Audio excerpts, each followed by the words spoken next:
In this video, we're going to look at radiation types and nuclear reactions. Here are some important questions we'll try to answer. Is radiation safe or dangerous? And have you ever been exposed to radiation? And if so, what should you do? We can classify radiation as either electromagnetic radiation or particle radiation. Each type of radiation involves atoms. Electromagnetic radiation involves electrons. Particle radiation involves the nucleus. Chemical reactions involve energy in which bonds break and form. However, nuclear reactions, which involve that very tiny nucleus in which protons and neutrons are squeezed together, involve a lot of energy. We just define radiation types as either electromagnetic or a particle. Here are the nuclide symbols of some radiation types. So stop the video and fill in these blanks. And here are the answers. Before we review the answers, let's review nuclide symbols. This is the nuclide symbol for an alpha particle. Remember that atomic number tells us the number of protons, mass number tells us the mass of an isotope of that element, and the difference between mass number and atomic number tells us the number of neutrons. So alpha, beta, neutrons, and positrons are types of particle radiation. X-rays and gamma rays are a type of electromagnetic radiation. Note that for the beta particle and positron, the subscript represents the charge rather than the atomic number. And here are a few examples of where these radiation types come from. We're exposed to radiation daily. Exposure from medical X-rays is about 90 milligrams per year, power plants hardly anything, and natural background radiation 130 milligrams per year. The millirem is a radiation unit. The rem is equal to a rad times the RBE. The rad is the amount of radiation absorbed in joules per kilogram of tissue. The RBE depends on the radiation type and the penetrating power of that radiation type. Other radiation units include the Curie, which refers to the number of disintegrations of a radioactive nucleus per second, and the Röntgen and the Rep, which measures the X-ray and gamma ray and particle radiation ionization in air. Although alpha particles have the least penetrating power, alpha particles have the highest RBE and is the most damaging type of radiation. Beta particles and X-rays are less damaging and have a lower RBE.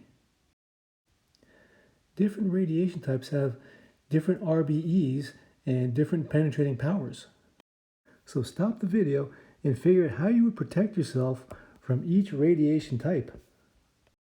And here are the answers. X-rays and gamma rays have the greatest penetrating power, so lead and concrete are needed to stop those type of radiations. However, note that skin and paper and aluminum foil will stop alpha and beta particles.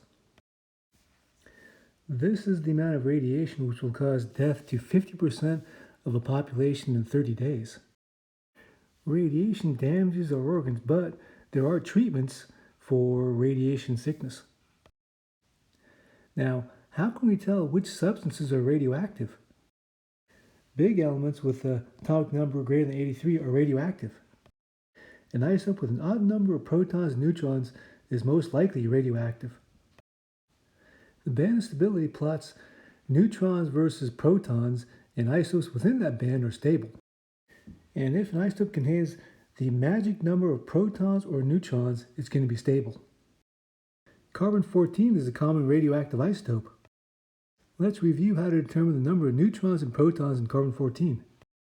The 14 refers to the mass number of this isotope of carbon. The atomic number of carbon is 6. The number of neutrons equals, so carbon-14 has 6 protons and 8 neutrons. So your turn to determine the number of neutrons and protons in K40 and U235.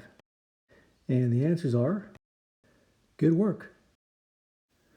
Unstable isotopes that undergo radioactive decay emit either alpha particles or beta particles. The radioactive decay nuclear reaction is a first-order rate process. So we can describe the rate law as the number of radioactive nuclei that decay over time equals the rate constant K times the number of radioactive nuclei in the sample. For a first order reaction, the half-life equals 0.693 divided by the rate constant K.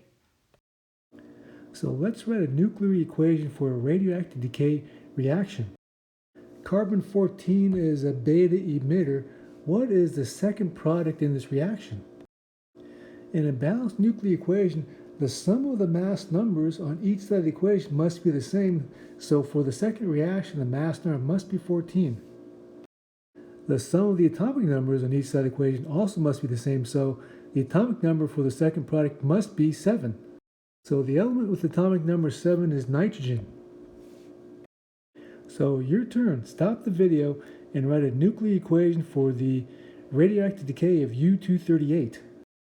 And the answer is thorium-234 is the radioactive decay product. So which isotope would you keep under your bed? Well, carbon-14 has a much shorter half-life, so there will be more beta particles emitted than alpha particles from U-238. However, alpha particles has an RBE of 20 compared to an RBE of 1 for beta particles. Let's look at a few more isotopes. Stop the video and identify which substance do you want under your pillow. If I had to choose, I'd choose the one with the longest half-life and the beta emitter, which has the RBE of 1. Now, I don't really need K40 underneath my pillow because K40 is also inside of me and you. There's about 140 grams of potassium in me and you, so the question is, how much radiation exposure do I get from the K40 in me? So stop the video and answer these two questions. Here are the answers. Now we did A earlier, and radioactive decay is a first order reaction. For part B, we've got to convert from mass to moles and then use Avogadro's number. For part C, we can calculate the rate constant from the half-life, and the reaction rate tells us the number of K40 nuclei that disintegrate in 1 year. The most famous science equation ever tells us how much energy is created when one K40 nucleus undergoes radioactive decay. So in 1 year, we're exposed to this much energy. Now we've got to convert from joules to rads to rems. So we're exposed to 5.1 millirems per year from the K40 in our body. There's a lot more carbon in our body than potassium. A tiny amount of that carbon is radioactive carbon-14. So stop the video and let's do the same calculation we did earlier, except with carbon-14. And the answers are, so carbon-14 is a beta emitter. Here the number of carbon-14 nuclei based on 1 carbon-14 and 10 to the 12th total carbon. The rate constant K is based on the half-life of 5730 years. Here's how many C14 nuclei are destroyed each year.